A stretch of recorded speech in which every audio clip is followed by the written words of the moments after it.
Welcome to Sleep Softly, a channel where timeless stories, gentle narration, and quiet atmospheres help you drift into rest. Before we begin tonight's tale, I'd love to know, where are you listening from? Share it in the comments below. It's always wonderful to see our little community stretching across the world. Now it's time to get comfortable. Settle into your bed or favourite chair. Close your eyes, take a slow, deep breath, and let the day melt away. Allow my voice to carry you softly into sleep, to a place where imagination flows and dreams begin. Mary Holt worked by the glow of a wavering lamp, its small flame fighting the cold that crept through every seam of the attic. The room was narrow and spare, no more than a passage between roof beams, but it held the few things she relied upon: her sewing table, her neat stack of cloth, and the quiet routine that kept her steady. The winter wind pushed at the shutters as if testing her resolve. Each gust made the flame bow and surge, sending shadows across the rafters like dark waves rising and falling. Mary drew the lamp closer and bent once more to the line of stitches running along the edge of a fine collar. The thread glinted pale where it caught the light, a fragile line she guided with unwavering care. She'd begun work before dawn, and now the night pressed hard against the pane, thick and unmoving. Down in the courtyard, she could just make out the faint shape of the water barrel, its surface iced since morning, and the crooked pump beside it. A single footstep on the cobbles echoed now and again, the sound thin as glass. London at midnight was rarely so quiet, but frost had a way of settling the city into silence. Mary shifted her shoulders to ease the ache in her back. Long hours at the table left her stiff, yet she refused to rush. Every collar had to be finished by morning, or the dressmaker would deduct a portion from her already slight wages. The woman spoke sweetly to customers, but dealt sharply with the young women who stitched for her. Mary had seen many girls slip away after only a few weeks, discouraged by the hours, the demands, the impossible precision. Mary stayed because she had learned to be exact, to coax beauty from scant cloth and thread, and because the work, though poorly paid, was still work she understood. The collar in her hand belonged to the last set, French lace along the edge, linen as fine as a whisper. The kind of piece made for people who lived in warm rooms and never wondered whether their lamp oil would last the night. Mary breathed on her fingers to warm them, then smoothed the linen flat. Her stitches were even, almost invisible. She took quiet pride in that, though she would never say it aloud. Pride was a luxury in short supply in her part of the city. Her mind wandered, as it often did when the night grew deep. She thought of the young couple who lived on the floor below, the husband a porter at the docks, the wife expecting a child in the spring. They sang softly some evenings, the sound rising faintly through the floorboards. She thought, too, of the baker across the alley who rose at impossible hours, his chimney always smoking long before the sun, lives stacked on lives, all of them working, all of them hoping to keep their footing through the winter. Mary placed the finished collar beside the others. She had wrapped each in brown paper earlier, tying them with thin ribbon saved from last year. Her hand trembled slightly as she reached for the next piece. Fatigue or cold, she could not tell. She drew her shawl closer about her shoulders and held her hands near the lamp for warmth. From the street below came the distant clatter of a cartwheel catching a loose stone. A horse snorted, then the sound faded. The city resumed its stillness. Mary felt suddenly aware of how alone she was at this hour. Perched high above the streets like a watcher no one thought to look for. The sensation passed quickly. There was work yet to do, and work was the surest guard against unwanted thoughts. She threaded her needle again, steadying the fine point in the lamp's glow. Her fingers knew the path by heart. Draw the thread, not the end. Guide the needle through linen and lace. The rhythm soothed her, even when her eyes stung from fatigue. She had learned this craft as a girl, sitting beside her mother near a window that looked out onto a quiet lane in Stepney. Those days were long gone, but the lessons had endured. Mary paused to sip from a chipped cup of tea that had grown cold hours ago.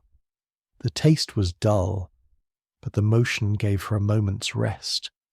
She glanced at the tiny scrap of paper pinned near the lamp. Delivery by morning. These simple words governed her night as firmly as any law. A sigh escaped her, soft as the thread she worked with. If she finished before dawn, she might allow herself an hour of sleep. If not, she would deliver the collars as she was, weary eyes and all. Either way, she would keep her promise. In a city where promises were too easily broken, she made hers count. Mary tipped the contents of her purse onto the table, letting the coins fall where they would. They struck the wood with a thin, metallic chatter that quickly died into stillness. A shilling, a few pence, a worn halfpenny that had passed through too many hands to bear a clear face. She arranged them into a neat row, as though order alone might increase their sum. She counted them in silence, once, twice. A third time, though every count ended in the same disappointment. The total fell short of the week's lodging, and not by a trivial margin. She pressed her thumb lightly against the coins, feeling their coldness seep into her skin. That morning, the landlady had paused at Mary's door with a pointed reminder. Rooms filled quickly at Christmas, she had said, and she preferred tenants who kept their accounts in good time. It was not said unkindly, but the meaning was clear. Mary had nodded, offering a polite assurance she could not yet guarantee. The woman had many mouths to think of. Her own children, the coal bill, the grocer's tab. She ran the house strictly because she had no room not to. Mary gathered the coins back into her palm. Their thin rattle seemed louder than it should have been. She sat a moment without moving, the purse open beside her, the lamp trembling faintly in the draught. She knew every corner of this attic, knew where the plaster had cracked, where rain sometimes pressed through during storms, where the boards creaked if stepped upon too heavily. She had made a home of it in the way working women often did, quietly, with small measures of care, making the best of what was possible and asking for nothing more than a little stability. But stability was a fragile thing in winter, and fragility cost dearly. She pushed the purse aside and reached for the collars she'd finished. Each was wrapped in brown paper and tied with leftover ribbon. She laid them out in a row, checking the neatness of the folds, the firmness of the knots. The work was as fine as she could make it. At least she could take pride in that. The dressmaker had withheld wages before, always with a reason. Accounts unsettled, stock delayed, customers slow in paying. The season made matters worse. The woman was busiest at Christmas, with wealthy ladies ordering gowns for dinners and balls. There was never a shortage of money in that shop, only a shortage of money reaching the girls who worked behind the scenes, stitching until their eyes burned. Mary drew her shawl tighter. She had accepted these delays in the past because she had no choice, but this time the risk was too great. Another postponed payment would mean giving up the attic, and with it the security she had scraped together. Once cast out in winter, a woman might spend months trying to regain her footing. Her gaze drifted to the small window. Frost had clouded the glass, turning the courtyard beyond into a blur of pale shapes. A lantern glimmered somewhere below, swaying gently in the cold breath of the night. The sight steadied her. She had weathered lean winters before. She could do it again, if she acted with caution and refused to be put aside by those who thought her situation too modest to matter. Mary lifted the final collar and ran her fingers along its edge. Her stitches held true, each one small and even.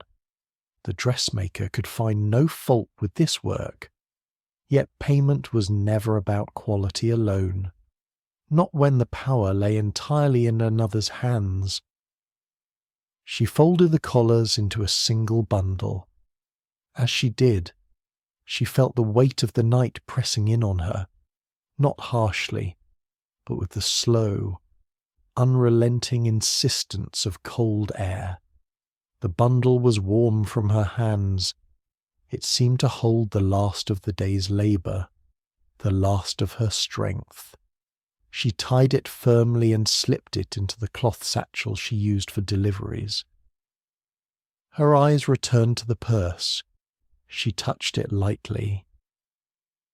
If the dressmaker refused again in the morning, Mary would have to search for other work by dusk. It would not be easy. Shops were closing for the holiday, and no one welcomed new hands just as they were shutting their doors.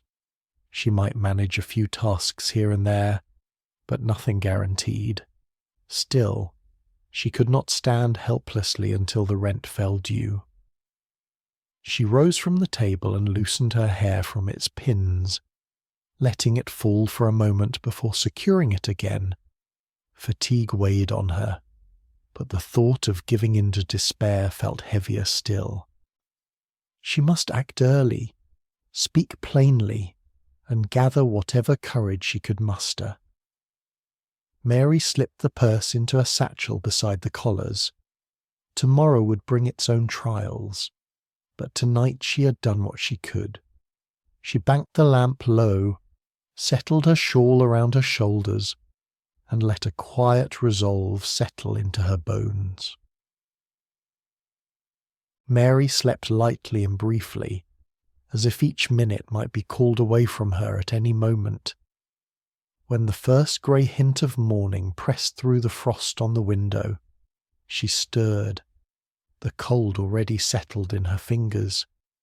For a short while she lay still, listening to the muffled sounds of the house, a cough below, a door latch, the faint tread of someone crossing the corridor with a bucket, life descending, step by step, towards the day. She sat up and wrapped her shawl tighter before rising. The air bit at her ankles as her feet touched the bare boards. The lamp had burned low. She coaxed a little more light from it while she repinned her hair and smoothed her dress.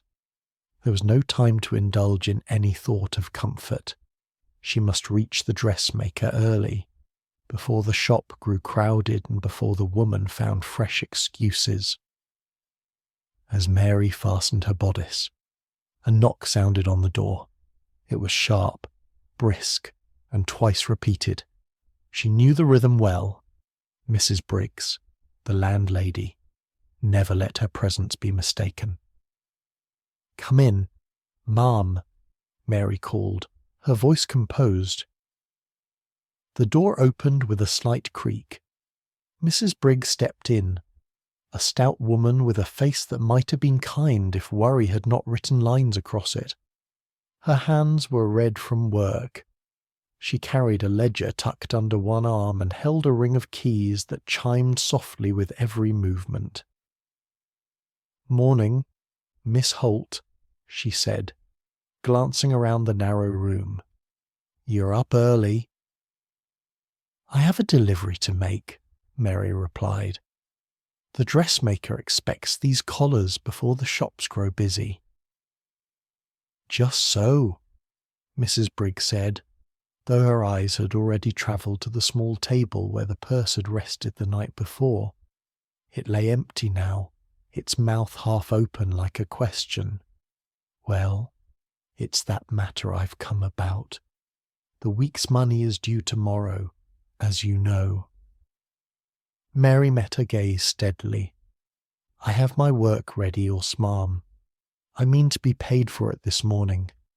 Once I am, I shall settle what I owe." The landlady shifted the ledger against her hip. "You're a good, quiet tenant, Miss Holt. I've no quarrel there, but I must think of the house as a whole. With Christmas upon us, I've more people asking after rooms than I have rooms to give. I can't hold a chamber for anyone who falls behind, not at this season." She spoke without harshness, but Mary heard the firmness beneath. It was not cruelty, it was arithmetic. Coal, candles, bread, and rent gathered themselves into the woman's tone. "I understand," Mary said. "If I fail to bring the money, you have every right to let the room, but I do not mean to fail." Mrs. Briggs studied her for a moment, weighing resolve against reality. "It's that dressmaker you stitch for," she said at last. "I've heard tell she keeps her girls waiting, puts off their pay when it suits." "She has delayed before," Mary admitted, "but the work is finished now, and I shall not leave without what is owed." "See that you don't," the landlady replied. "I won't press you with more than is fair, but I must have certainty by tomorrow night. I'll hold your room till then and no longer." "I am grateful for that," Mary said. Mrs. Briggs gave a small nod and turned towards the door. At the threshold she paused and looked back, her expression softening by a degree. "Wrap yourself well out there," she added. "The frost's set in hard. No good comes of catching a chill when you've no one to nurse you." "I shall be careful," Mary assured her.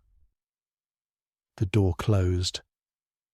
The faint echo of the landlady's steps receded along the corridor, joined by the murmur of other tenants starting their day. For a brief instant, Mary felt the walls of the attic draw close about her, as though the very plaster understood the thinness of her margin. One day to find her wages, one day to hold her place in this house.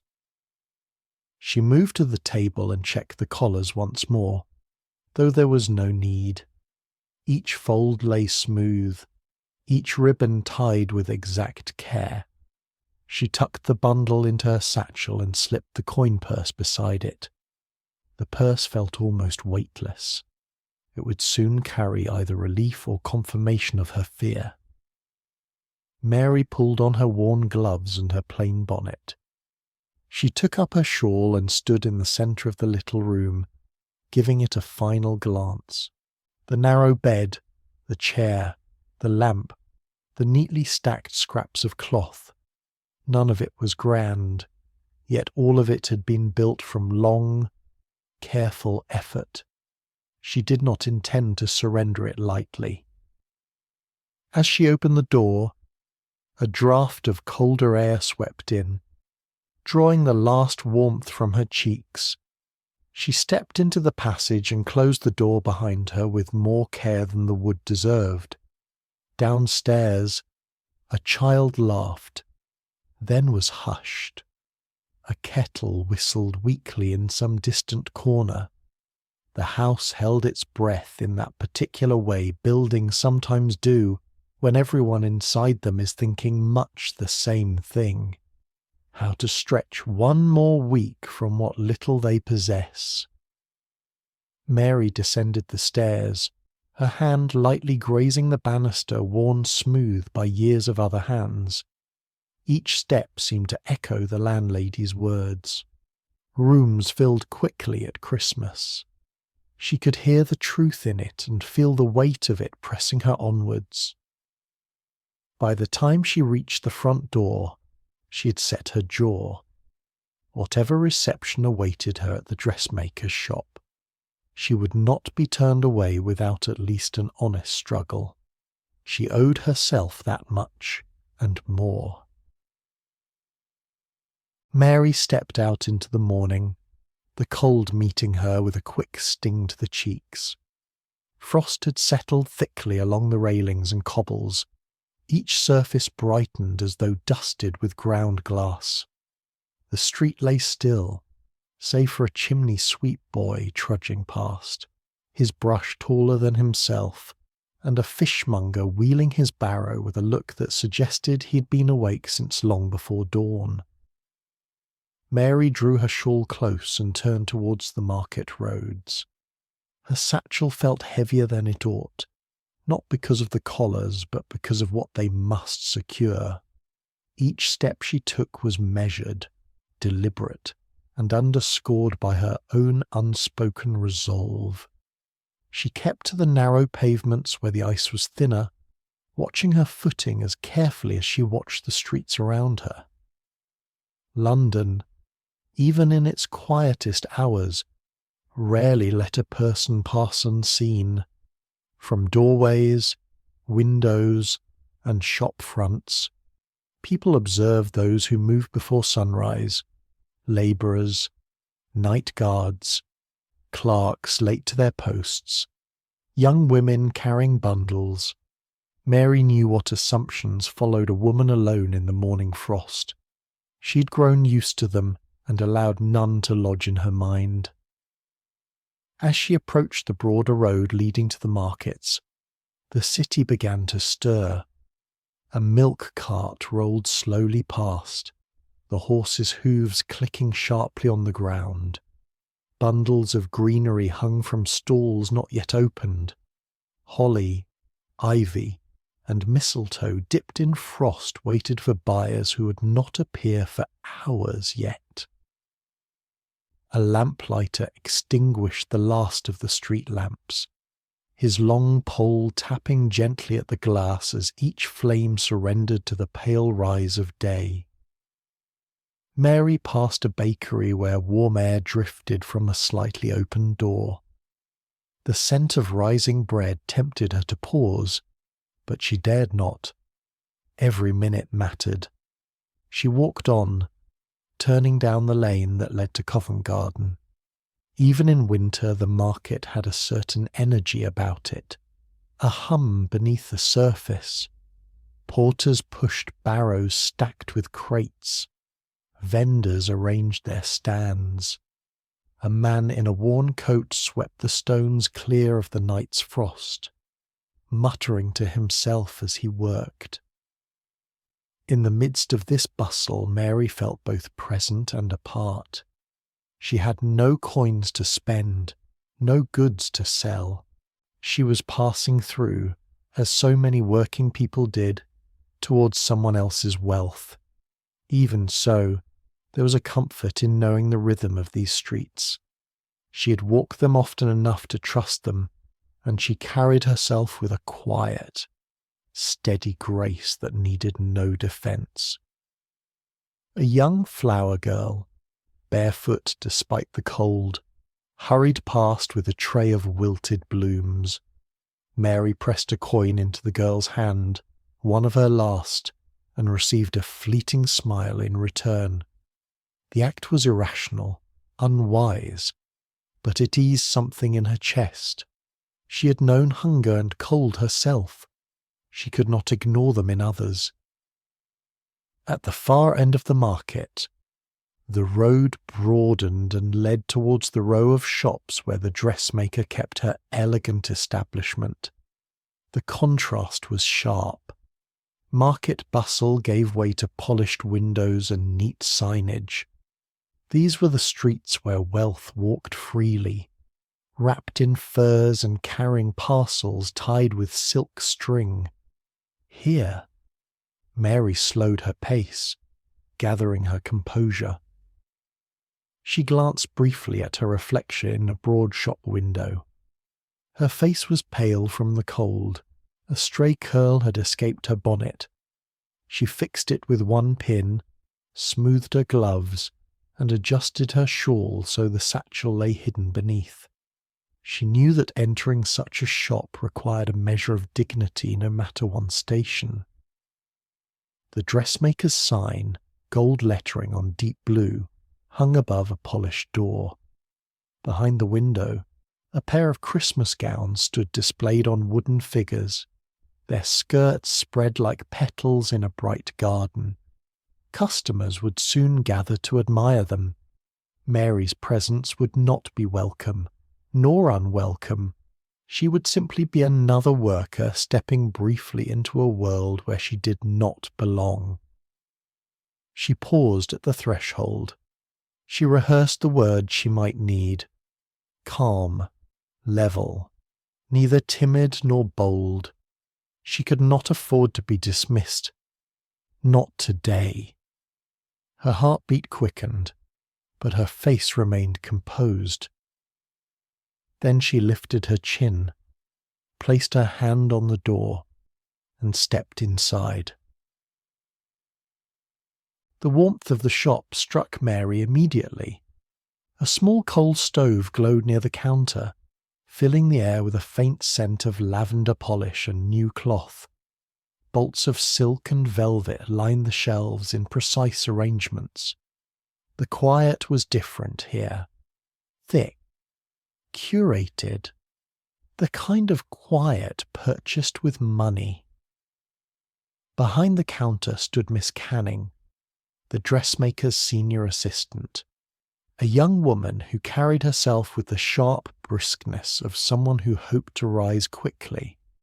She glanced up from her ledger at Mary's arrival, her expression neither welcoming nor cold, simply efficient.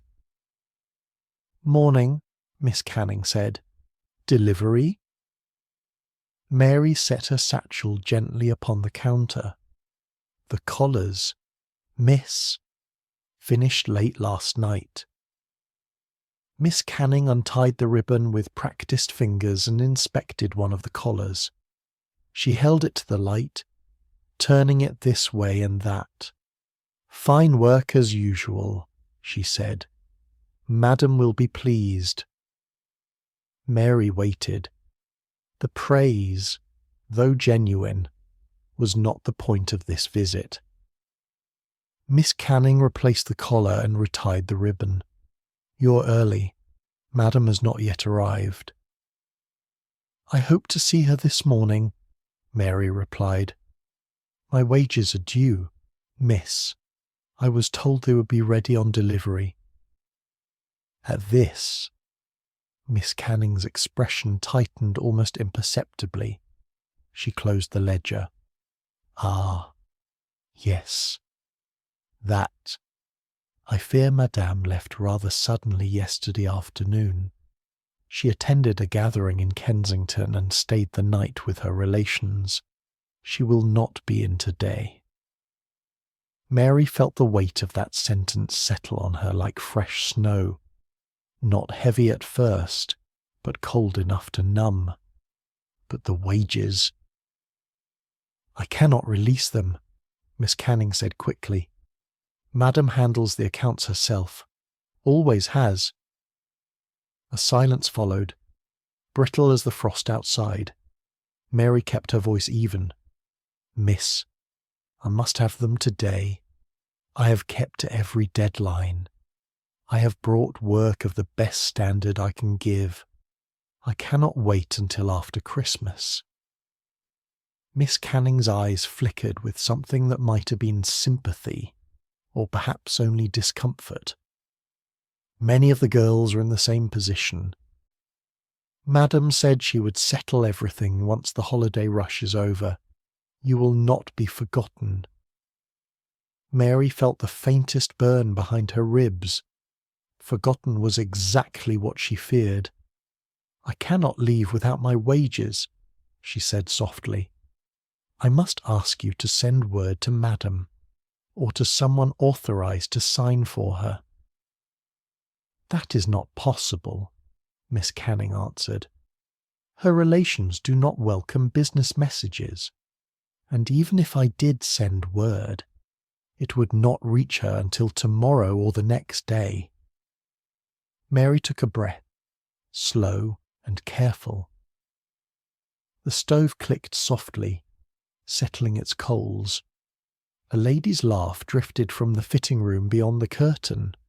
Somewhere, a clock chimed the quarter hour. All of it continued as if her need were no greater than a loose thread on the hem of a gown. "Miss," Mary said at last, "I cannot surrender the collars without payment. If I do, I will have nothing to stand on. I will wait until Madame returns." Miss Canning blinked. "You intend to sit here until after Christmas?" "I intend," Mary replied calmly, "to keep the work in my possession until my wages are placed in my hand." A long moment stretched between them. Miss Canning was not accustomed to resistance. It unsettled her. She opened her mouth to argue, then closed it again, reconsidering. "You may do as you choose," she said finally, "but Madame will not return before the holiday. If you want my advice, leave the collars and come back next week." Mary shook her head. "No, miss, I cannot." Miss Canning exhaled sharply, half annoyed, half impressed by the quiet firmness before her. "Then suit yourself," she said, sliding the bundle back across the counter. Mary took the collars and returned them to her satchel. Her heart beat hard, but her face betrayed nothing. She thanked Miss Canning, stepped aside, and left the shop with the same dignity she had brought in. The cold outside struck more fiercely than before, yet she welcomed it. It braced her, sharpened her mind. She had held her ground, though the victory was small and uncertain. With the collars still in her keeping, she had at least preserved her position. What she had not gained was any answer to the question that now followed her down the street like a shadow, where her next shilling would come from. The door of the dressmaker's shop closed behind Mary with a soft, polished click that sounded more final than she liked. The warmth and scent of lavender were gone in an instant, replaced by the flat chill of the street and the faint sourness of old smoke. She stood for a moment on the pavement, her hand resting on the satchel at her side, as if to make sure the collars were still there. A carriage rattled past, its glossy wheels splashing through a thin slush that had formed where the frost had given way under hooves. Inside, behind the fogged glass, the faint blur of a lady's bonnet and feathers passed without a glance at the girl standing by the shop. Mary turned away and began to walk, not from any clear plan, but from the knowledge that she could not remain under that signboard any longer. The morning had advanced while she was inside.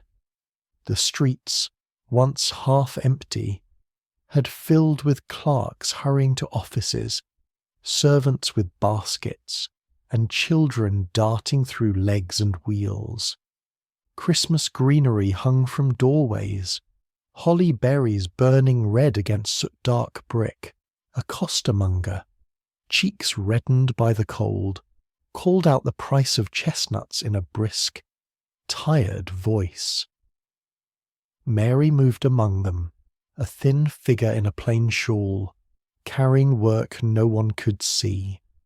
Each step felt heavier than the last. She had gone to secure her wages and had come away with nothing but her own resolve. Resolve did not satisfy landladies. Resolve did not buy coal. As she passed a pawnbroker's window, she slowed. Inside, rows of watches, candlesticks, spoons, and rings watched the street through cloudy glass. A shawl not very unlike her own lay folded among the piles of cloth, tagged with a small paper slip. For a moment she pictured herself stepping inside, placing the satchel on the counter and asking what the collars might fetch. The thought turned her stomach. The work did not belong to her alone. It bore the dressmaker's cloth, the customer's order, the thread of promises that did not concern her. To pawn it would be to cross a line she could not call back. She walked on, the idea leaving as quickly as it had come, yet not without leaving a faint bruise on her pride. Another prospect entered her mind: to turn back, yield the collars, and rely on next week's payment. It glimmered before her like a small, weak flame. If she trusted the dressmaker, she might do it. But trust of that sort had never been asked of the woman, and Mary was not about to offer it without cause. She had seen too many young workers vanish from that shop, their positions quietly filled by new hands. She reached a corner where the street sloped towards the river and paused. The air grew damper there, laden with the scent of coal smoke drifting in from the wharves. She could have turned down, towards the factories that lined the banks. They always needed workers at the worst wages. Once inside such a place, it was difficult to leave. Long hours, poor light, air thick with dust.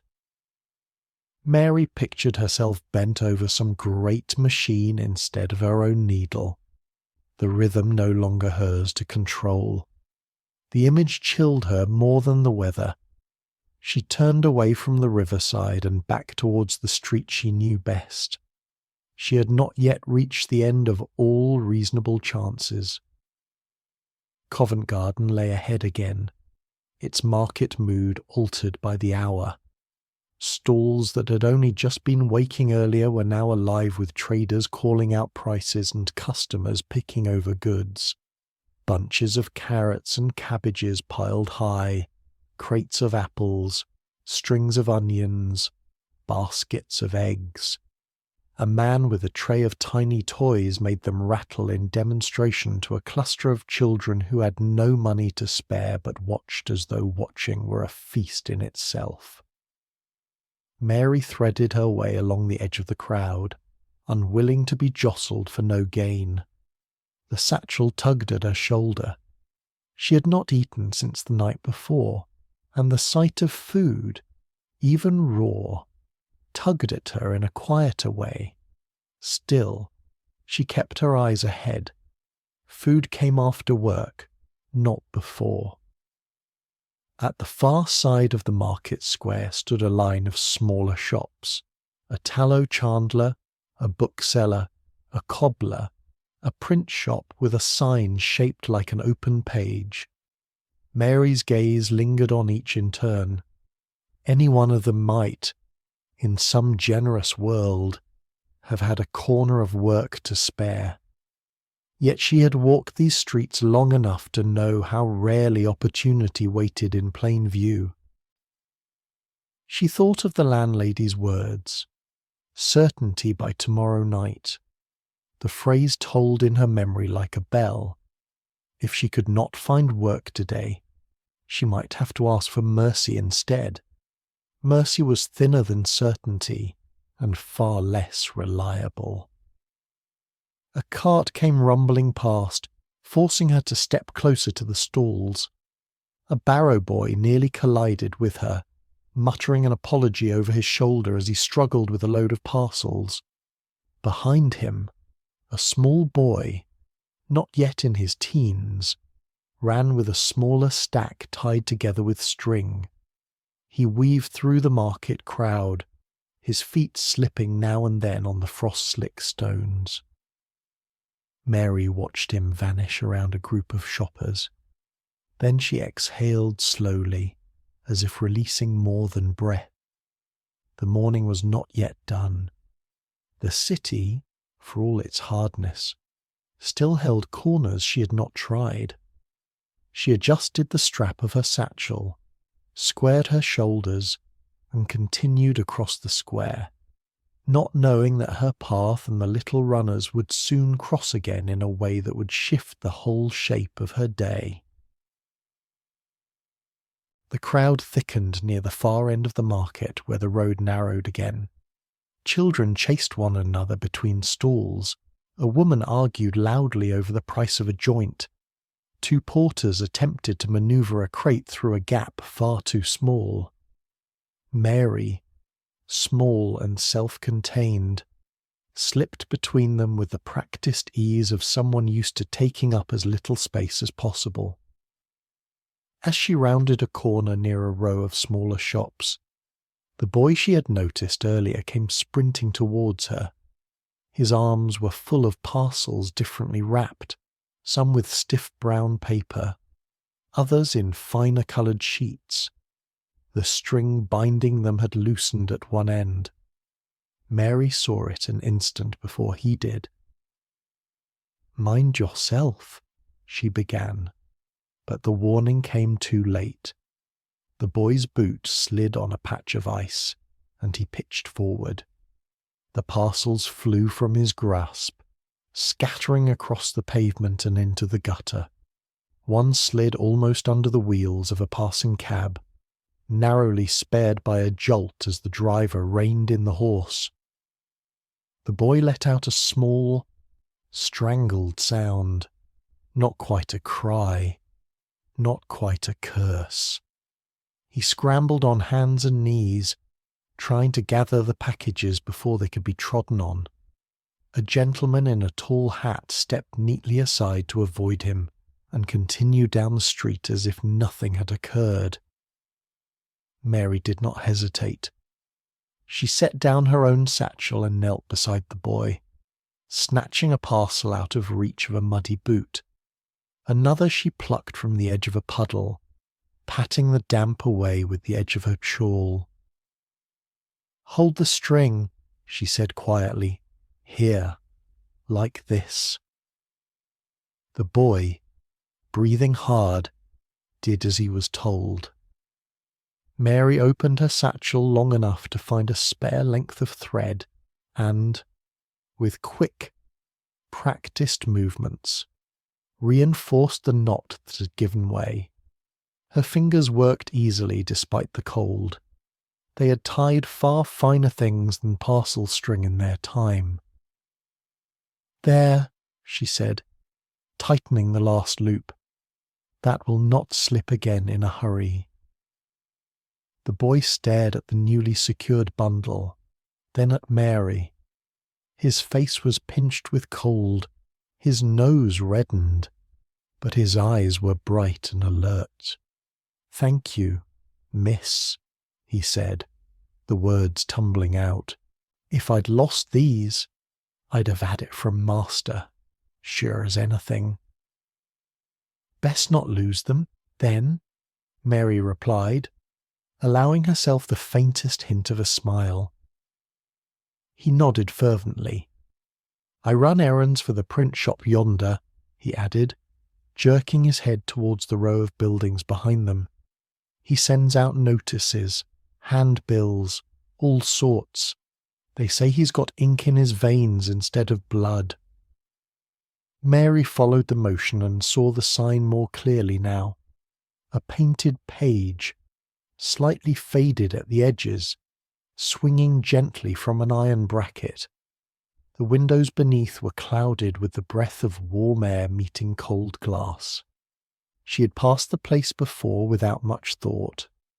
A print shop was not somewhere a needlewoman expected to find anything but a bill posted on the door. "You work for the printer?" she asked. "When he hasn't found someone younger and quicker," the boy replied with a shrug too old for his years, "I carry things. Sweep, run messages. He says I'm half useful."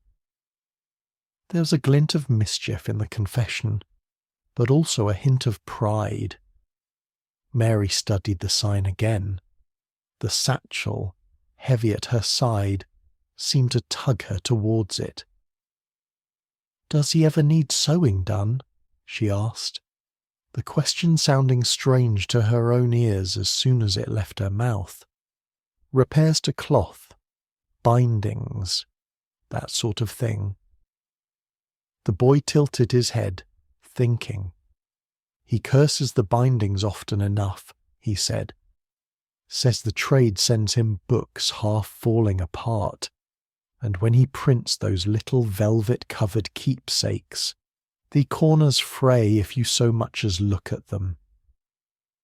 "Velvet-covered keepsakes," Mary repeated, more to herself than to him. She pictured small volumes, albums, perhaps prayer books, their coverings coming loose under careless sewing.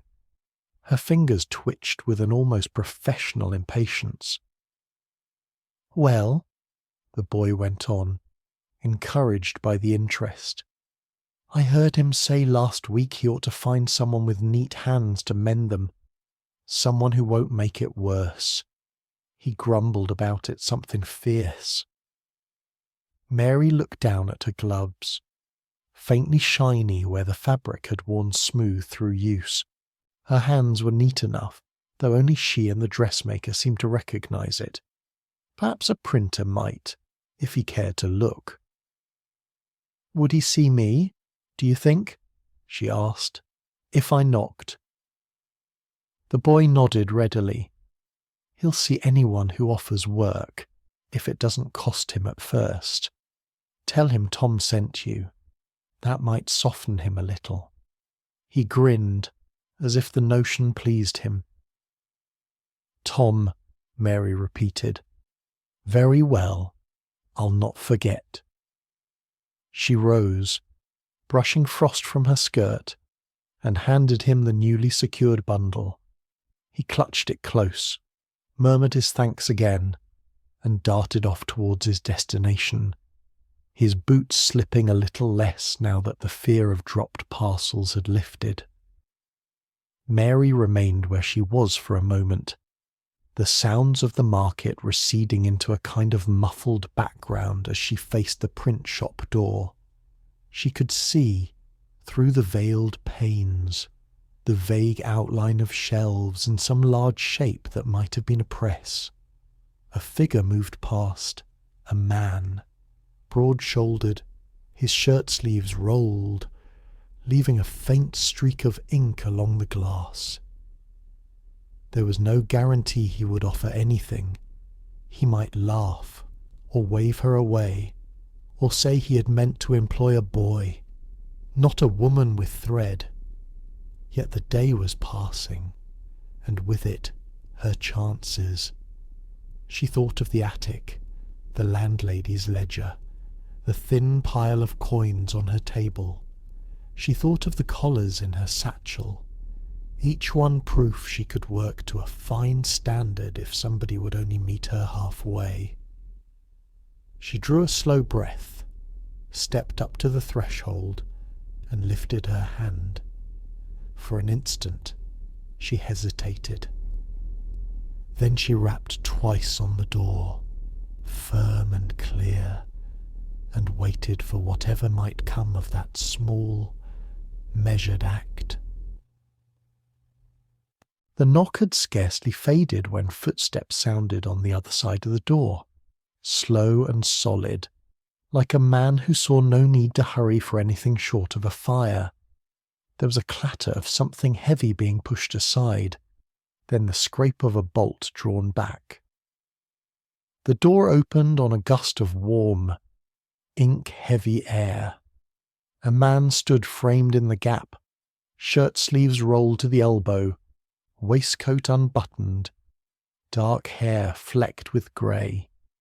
His hands were stained to the knuckles, and a streak of black ran along one cheekbone as though he had brushed his face without noticing. "Yes," he said, looking Mary over with a practised eye that seemed to measure more than height and shape. "We're not open for customers. Handbills go out at noon." "I am not a customer, sir," Mary replied, steadying her voice. "Tom sent me, the boy who runs your errands." One eyebrow lifted. "Did he? Now? And what for? I've no extra papers to send out." "He said you sometimes have trouble with bindings," Mary said. "Velvet covers fraying, corners giving way. I thought I might be of use." The man studied her a moment longer, then stepped back from the doorway. "Come in, then. No use talking to the street about it." She crossed the threshold. The warmth struck her first, then the smell. Ink, paper, a faint undercurrent of glue, and the lingering breath of coal from a small hearth at the back. The room was crowded with shelves stacked high with printed sheets, folded pamphlets, and neat bundles of envelopes. A large press dominated the centre, its iron frame dark and massive, its surface scattered with scraps of paper and lead type. "Mind your step," the man said. "I've lost enough sheets to clumsy boots." Mary glanced down and picked her way lightly between piles of finished and half-finished work. She had spent so much of her life avoiding stepping on cloth laid out to cut that the habit came naturally. "I am Mary Holt," she said. "I sew for a dressmaker in town. Tom mentioned you might have need of someone with tidy hands." "Tidy hands, Ray?" The corner of his mouth twitched. "Name's Ward, John Ward. Printer, publisher of small things, mender of my own mistakes when time allows." He wiped his inky fingers on a rag that only slightly improved matters. "Let's see what Tom sent me." He crossed to a side table and pulled out a shallow box. Inside lay a muddled stack of small volumes, no bigger than a pocket. Some were velvet covered, others cloth, all meant to look finer than they were.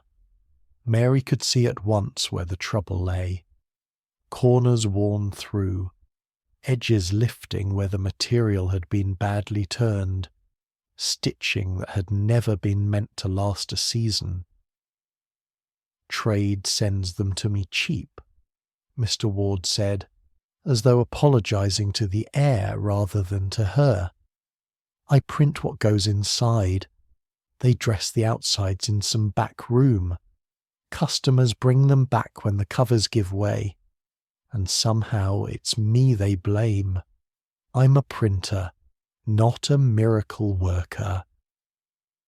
Mary reached into the box and lifted one of the volumes. The velvet had parted at the spine, showing the stiff board beneath. She turned it over carefully. The stitches holding the cover had been large and uneven, placed in haste. She felt a quiet indignation on behalf of the work itself. "With better sewing," she said, "they would last longer." Mr. Ward snorted. "That's what I said. Trade says it takes too long. Time's money. They tell me." He folded his arms. "They don't count the time I spend fending off angry customers." Mary slipped off one glove and ran her fingertip along the damaged edge. "If you will allow, sir," she said, "I could mend this, and the others. The corners should be turned more neatly, the thread drawn tighter, and the stitching set closer together. It would not be costly work, only precise." He watched her closely. "You sound as if you know what you're about." "I have worked with finer cloth than this," she replied. "For less, thanks." Mr. Ward scratched his chin with an inky knuckle. "And what would you charge?" "A fair price for a fair hour," Mary answered. "Enough to keep me in my room and lamp oil, no more. I do not ask for charity, only for work that pays when it is done." He glanced from her face to the book in her hand, then back again. She was plainly dressed, but she stood straight. There was no theatrical plea in her manner, only a steady, matter-of-fact need. He respected that more than any polished speech. "Sit there," he said at last, pointing to a small stool near the hearth. "Show me what you can do to that one. I've no patience for promises." Mary's heart gave a small start, but her hands remained steady. She sat, opened her satchel, and took out her work case. From it she drew a fine needle, her own reel of strong thread, and a pair of small scissors. She separated the damaged cover from the board with quick, careful movements, trimmed the frayed edge, and began to reattach it, turning the corners tighter, drawing the thread with even pressure. Mr. Ward stood over her at first, then moved away, pretending to tidy a stack of broadsides while in truth he watched from the corner of his eye. The room grew quiet save for the soft rasp of thread, the crackle of the coal, and the distant, rhythmic creak of the press being worked in the adjoining room. Within a short while, Mary held the mended volume out to him. "If you please, sir." He took it, turned it over, pressed lightly at the repaired spine, and ran his fingers along the corners. The stitches were invisible from the outside. The velvet lay smooth and firm. He tried to prise one edge loose and failed. "Well," he said slowly, "I've seen worse work from men who called themselves binders. How many of these could you do in a day?" "As many as you can spare," Mary replied. "I have other sewing, but it does not pay me till after Christmas. I cannot wait so long." He grunted, half in thought. "Here." He took a small leather purse from a shelf, weighed it in his hand, and drew out a few coins. "I'll give you this now, on account of a dozen mended by tomorrow. If you bring them back sound, there'll be more work, and more in your hand to go with it." The coins gleamed dull and honest in his palm. Not a fortune, but a start. Mary felt a tightness ease within her. "You trust me with the money in advance?" "I trust my judgment," he said, "and I've judged men on less. You'll either prove me right or prove me a fool. I'll know by tomorrow." She accepted the coins and the small stack of damaged books he set beside her, tucking both carefully into her satchel away from the collars.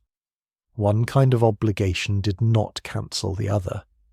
She still had to decide what to do about the dressmaker, but she would not face that decision on an empty purse. "Thank you, Mr. Ward," she said. "Don't thank me yet," he replied, returning to his press. "Do the work well. Bring it back on time, then we'll see." The light had shifted by the time Mary stepped back into the street. The sky had risen from dull grey to a clearer, colder blue. The market noise rolled over her in a rough, continuous wave, but it no longer sounded quite so threatening. Her satchel, though only a little heavier with the books Mr. Ward had given her, seemed to rest differently against her side. The small weight of coins in her glove made all the difference. She did not walk straight home. Habit and caution led her along a slightly longer route, past streets where she knew the shopkeepers by sight. At a small stall beneath a doorway she paused to exchange one of the coins for a loaf of plain bread, still warm from the oven. The vendor, a woman with flour on her cuffs, wrapped it in paper and wished her a good Christmas in a tone that suggested she did not expect one herself.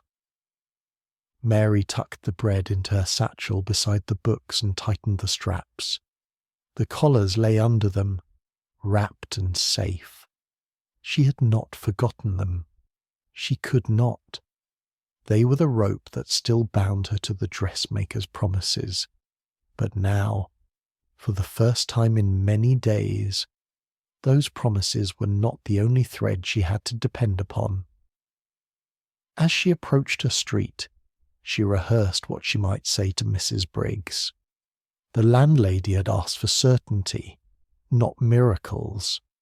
Mary could not offer the full week's rent that day, but she could place part of it in the woman's hand and speak of the work arranged for tomorrow. Some would have called it a small relief. To Mary, it felt like turning from a sheer drop to find at least a ledge beneath her feet. The house loomed ahead, brick damp and dark from years of weather. Laundry lines sagged across the upper windows. A cracked bell rope hung beside the door. Mary entered quietly and climbed the stairs, her steps light but not furtive. On the first landing she met Mrs. Briggs descending, ledger in hand as always. "Back early," the landlady observed, eyeing the satchel. "Did the dressmaker pay you out?" "Not yet, ma'am," Mary replied, meeting her gaze. "She's away for the holiday, but I have found other work that pays at once. I wish to show you I am not idle." Before doubt could sharpen in the woman's eyes, Mary reached into her glove and drew out 2 coins. They clinked softly as she placed them in Mrs. Briggs's palm. "This is part of the week's rent.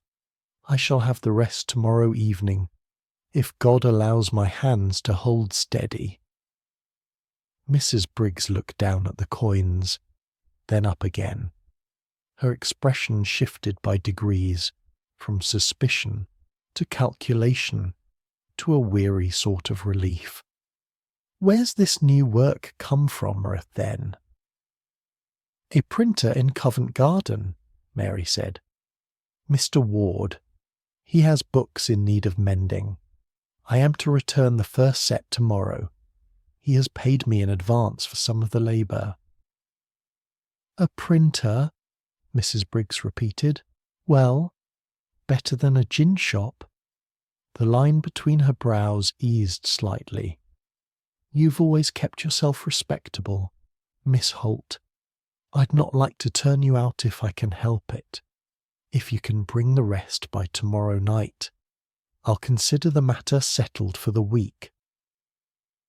"You have my word," Mary said. The landlady nodded, closing her fingers around the coins as if they might vanish if she gave them too much air. "Mind you don't overdo your hands," she added gruffly. "There's no good in earning work today that cripples you for next week." "I shall remember, ma'am," Mary replied. Back in her attic, she set the satchel on the table and unfastened it with care. First she took out the bread, setting it on a plate with something like reverence. Then the small stack of velvet-covered books, which she arranged in a neat pile. Last of all, she drew out the bundle of collars, untouched since she had placed them there. She laid the collars to one side, their pale paper a quiet reminder of the morning's refusal. They remained a problem unresolved. The dressmaker still held her past labour in her ledger without having honoured it. Yet Mary felt differently towards that fact now. It was an injustice, and she would address it, but it no longer dictated each hour of her day. She broke a piece of bread and ate it slowly, savouring the plain, solid taste.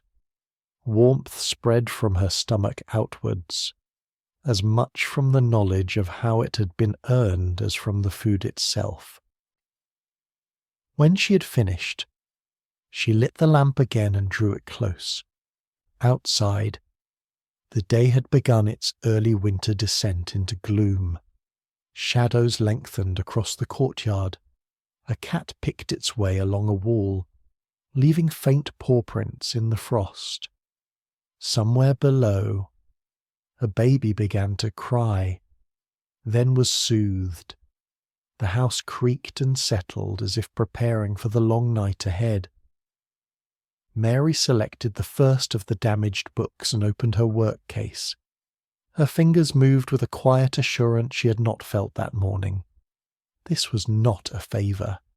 It was an exchange, fair and plain, skill for coin, book for binding, labour for a roof over her head. She unpicked the weak stitching, folded the velvet closer, and began to sew. The hours passed in a concentrated stillness. She paused only to rest her eyes or warm her hands over the lamp. Each book, once finished, she placed on the far side of the table, forming a second pile that grew slowly but steadily. With each one, the knot of dread in her chest loosened another fraction. By the time night had deepened and the first distant bells began to ring the late hour, Mary had mended nearly all of the set. The collars remained untouched, waiting for their time. She would decide what to do with them once she had secured the week's safety, one problem at a time. She banked the lamp, allowing its light to soften. The attic lay quiet around her, poor but orderly. She was still a long way from comfort, but she no longer felt as if the ground beneath her might give way at any step. The thought of tomorrow, the walk back to the print shop, Mr. Ward's verdict on her stitching, the coins that might change hands, carried not terror, but a thin, unfamiliar thread of hope. Mary woke before the light, unsure for a moment whether she had slept at all. The air in the attic was sharp, but not quite as bitter as the night before. She lay still, listening. Somewhere a church bell marked the hour in slow, measured strokes. Between each chime, the city seemed to hold its breath. She rose and dressed quickly, fingers stiff but obedient. The pile of mended books waited on the table, their small velvet shapes dark against the pale boards. She touched the top one lightly, as if to make sure it was real. Each held a little of the previous night's labour, carefully stitched into its corners. Outside, a faint paleness had begun to press through the frost-dulled glass. It was Christmas morning, though the word carried little ceremony in the attic. Mary folded her shawl about her shoulders, pinned her hair, and slipped on her gloves. Before she placed the books in her satchel, she paused and looked at the bundle of collars lying beside them. The paper wrapping was as smooth as when she had first tied it. She considered them. They represented hours of work and a promise not yet kept, but they no longer held the same power over her thoughts. She untied the ribbon, checked the stitching one last time, and retied them with the same exact care as before. Then she laid them back on the table. "Not today," she murmured under her breath. There was no audience for the words, yet speaking them helped. Today belonged to the work that had already begun to pay. The matter of the dressmaker would be settled in its own time, and on different terms than the ones first imposed. She placed the books in her satchel, wrapped the last piece of bread in paper, and slipped her coin purse into the inner pocket. Then she blew gently on her hands, picked up the lamp to guide herself along the stair, and stepped out into the corridor. The house was strangely quiet. Many of the tenants, if they had family nearby, would have gone visiting. Others slept later, hoping to stretch a thin holiday into something that felt like rest. On the lower floor, Mary passed a doorway from which came the soft murmur of a hymn, sung in a tired but steady voice. She dipped her head as she went by, not in piety so much as in recognition. The street greeted her with a different stillness than on ordinary days. Fewer carts, fewer cries. A dusting of new snow lay over the old frost, turning even the most worn stones into something briefly clean. Smoke rose from chimneys in thicker ribbons than usual. Families with a bit put by were making more of the day's fire. Mary walked with care, her boots marking a quiet path through the thin snow. The cold bit at her face, but this morning she felt it as a kind of clarity rather than an insult. She moved through pockets of sound and silence. A burst of laughter from a doorway where children clutched new toys, the clink of bottles as a man carried beer for a midday meal, the distant swell of church bells from several directions at once, each slightly out of time with the others. Covent Garden looked almost transformed. Many stalls were shuttered, their goods sold the day before or packed away against spoiling. The great open space, often crowded and coarse, lay half empty. The remnants of yesterday's bustle swept into dun-coloured heaps along the edges. A group of boys skidded across a patch of ice, their laughter rising in sharp bursts. The print shop, however, was not at rest. Light shone behind its windows, faint but steady.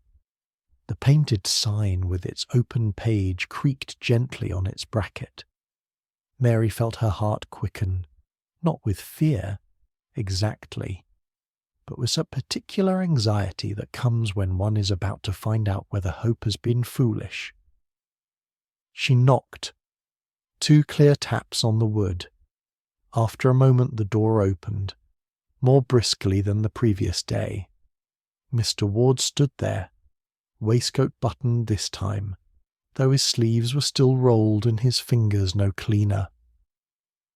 "You're early," he said. "That's something in your favour. Come in."